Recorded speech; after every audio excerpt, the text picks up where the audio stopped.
12월 6일 금요일 요한계시록 11장 1절로 14절까지 말씀입니다. 또 내게 지팡이 같은 갈대를 주며 말하기를 일어나서 하나님의 성전과 제단과 그 안에서 경배하는 자들을 측량하되 성전 바깥마당은 측량하지 말고 그냥 두라. 이것은 이방인에게 주었은즉 그들이 거룩한 성을 42달 동안 짓밟으리라. 내가 나의 두 증인에게 권세를 주리니 그들이 굵은 베옷을 입고 1260일을 예언하리라. 그들은 이 땅에 주 앞에 서 있는 두 감람나무와 두 촛대니 만일 누구든지 그들을 해하고자 하면 그들의 입에서 불이 나와서 그들의 원수를 삼켜버릴 것이요 누구든지 그들을 해하고자 하면 반드시 그와 같이 죽임을 당하리라. 그들이 권능을 가지고 하늘을 닫아 그 예언을 하는 날 동안 비가 오지 못하게 하고 또 권능을 가지고 물을 피로 변하게 하고 아무 때든지 원하는 대로 여러 가지 재앙으로 땅을 치리로다. 그들이 그 증언을 마칠 때에 무적행으로부터 올라오는 짐승이 그들과 더불어 전쟁을 일으켜 그들을 이기고 그들을 죽일 터인즉 그들의 시체가 큰 성 길에 있으리니 그 성은 영적으로 하면 소돔이라고도 하고 애굽이라고도 하니 곧 그들의 주께서 십자가에 못 박히신 곳이라. 백성들과 족속과 방언과 나라 중에서 사람들이 그 시체를 사흘 반 동안을 보며 무덤에 장사하지 못하게 하리로다. 이 두 선지자가 땅에 사는 자들을 괴롭게 한 고로 땅에 사는 자들이 그들의 죽음을 즐거워하고 기뻐하여 서로 예물을 보내리라 하더라. 3일 반 후에 하나님께로부터 생기가 그들 속에 들어가매 그들이 발로 일어서니 구경하는 자들이 크게 두려워하더라. 하늘로부터 큰 음성이 있어 이리로 올라오라 함을 그들이 듣고 구름을 타고 하늘로 올라가니 그들의 원수들도 구경하더라. 그때 큰 지진이 나서 성 10분의 1을 무너지고 지진에 죽은 사람이 7천이라. 그 남은 자들이 두려워하여 영광을 하늘의 하나님께 돌리더라. 둘째 화는 지나갔으나 보라 셋째 화가 속히 이르는도다. 아멘.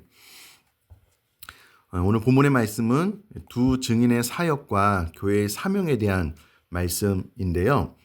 1절을 보면 또 내게 지팡이 같은 갈대를 주며 말하기를 일어나서 하나님의 성전과 제단과 그 안에서 경배하는 자들을 측량할 것을 사도 요한이 명령을 받습니다.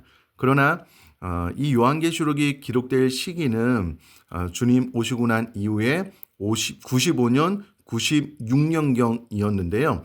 이때는 이미 AD 70년경에 성전이 파괴된 이후로 성전 자체가 없었던 때입니다.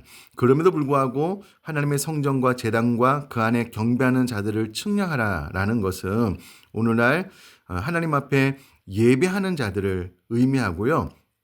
그 안에서 하나님을 경배하는 자들을 측량할 것을 명하고 있는 겁니다. 왜 이런 명령을 내리냐면 그들을 보호하기 위해서 성도들을 보호하려는 목적으로 측량할 것에 대해서 이야기를 해주고 있습니다. 마태복음 6장 18절은 음부의 권세가 이기지 못하는 교회에 대한 말씀이 있는데요.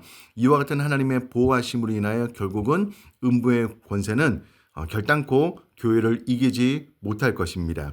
그런데 2절에 성전 바깥마당은 측량하지 말고 그냥 두라. 이것은 이방인에게 주었은즉 그들이 거룩한 성을 42달 동안 짓밟으리라 라고 기록이 되어져 있습니다.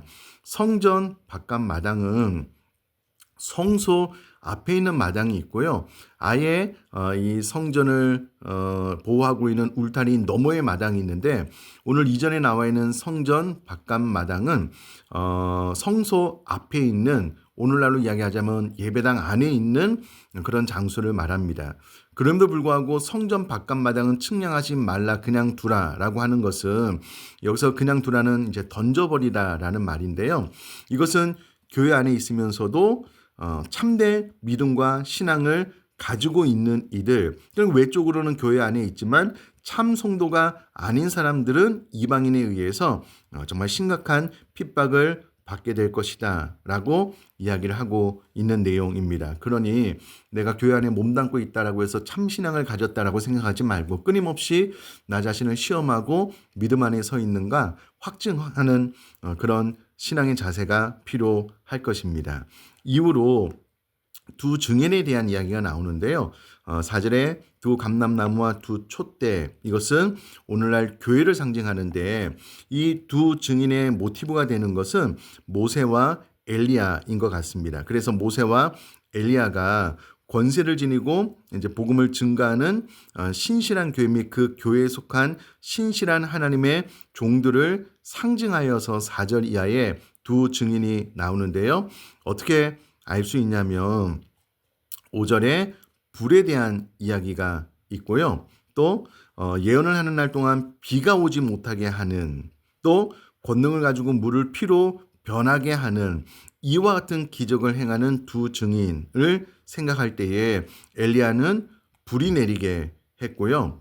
또 엘리야가 기도했을 때 하늘이 닫혀서 비가 오지 않는 일들도 있었고요. 모세는 하나님의 능력으로 물을 피로 변하게 하는 일이 있었기 때문에 이 두 증인의 모티브가 모세와 엘리야라는 것을 알 수 있고요.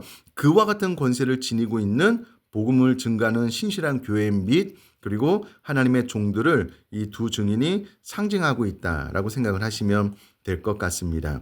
그런데 7절에 보니 그들이 그 증언을 마칠 때에 복음 증거를 마무리하고 임무를 이제 완수할 때에는 무적행 마귀의 소굴로부터 올라오는 짐승이 이 두 증인, 복음을 증거하는 증인들을 공격하고 죽이는, 그래서 복음을 증거하는 증인들의 순교가 있을 것에 대해서 7절에 이야기를 해주고 있습니다. 이에 많은 사람들이 복음을 증거하는 그 내용을 듣고 양심에 꺼리낌이 있었지만, 찔림이 있었지만 돌이키지 않았는데요. 그래서 세상 사람들은 이 두 증인으로 상징되는 교회를 싫어하고, 또 이 두 증인이 순교했을 때에 그 시체를 사흘 반 동안 보며 무덤에 장사하지 못하게 했다라고 9절에 기록을 하고 있는데, 이는 조롱, 멸시를 의미하고요. 짐승의 승리를 과시하기 위한 그런 행동입니다. 그런데 11절 말씀 보니까 3일 반 후에 하나님께로부터 생기가 그들 속에 들어갔고 그들이 발로 일어서니 구경하는 자들이 크게 두려워했다. 그리고 12절에 하늘로부터 큰 음성이 있어 이리로 올라함을 듣고 그들이 듣고 구름을 타고 하늘로 올라가니 그들의 원수들도 구경했다라고 기록이 되어져 있습니다. 마치 에스겔 볼작의 마른 뼈들을 향하여 하나님의 말씀을 대언했을 때에 그 뼈들 안에 생기가 들어가 하나님의 군대가 된 것처럼 이 복음을 증거하던 이들이 순교 이후에 주님께서 다시금 살게 하시는, 살아나게 하시는 일이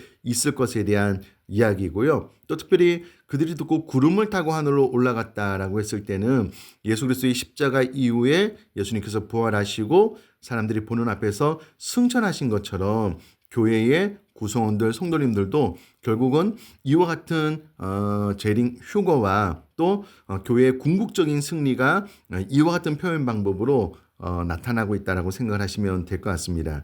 13절에 그때 큰 지진이 났는데 성 10분의 1이 무너지고 지진에 죽은 사람이 7천이다. 성 10분의 1은 제한된 심판을 의미하고요. 7천이라는 것은 이제 완전한 숫자인데 하나님의 심판의 날 하나님께서 제한된 심판을 통해서 믿는 자들은 환난과 핍박 가운데도 보호해 주신다라는 것을 이 본문을 통해서 알 수가 있습니다. 저는 이 말씀을 통해서 두 증인으로 상징된 신실한 교회 및 그 교회에 속한 하나님의 종들을 바라보게 되었는데요. 말세의 지말에 우리가 이 복음을 가지고 힘있게 증거하면서 생명력 넘치는 신앙생활을 해나갔으면 좋겠고요. 그 뒤에 온 세상을 창조하시고 이 역사의 주관자 되신 하나님이 오늘 본문에 나와 있는 것처럼 완벽한 보호가 있을 것을 1절에 이야기를 하고 있기 때문에 말세의 지말에 두려워하지 말고 믿음과 확신을 가지고 더욱더 나에게는 승리가 보장되어져 있다라는 확신을 가지고 말세의 지말을 복음을 증거하는 삶 살아갈 수 있기를 주님의 이름으로 축복합니다. 제가 한번 기도하겠습니다. 살아계신 하나님 아버지, 하나님께서 성전을 측량케 하심으로 믿는 자들을 철저하게 보호하신다라는 약속이 주어졌으므로 우리가 이 확신을 가지고 두 증인처럼 복음을 증거하며 강하고 담대하게 말세의 지말을 살아갈 수 있는 믿음의 은혜를 허락하여 주옵소서. 감사드리며 예수님의 이름으로 기도드립니다. 아멘.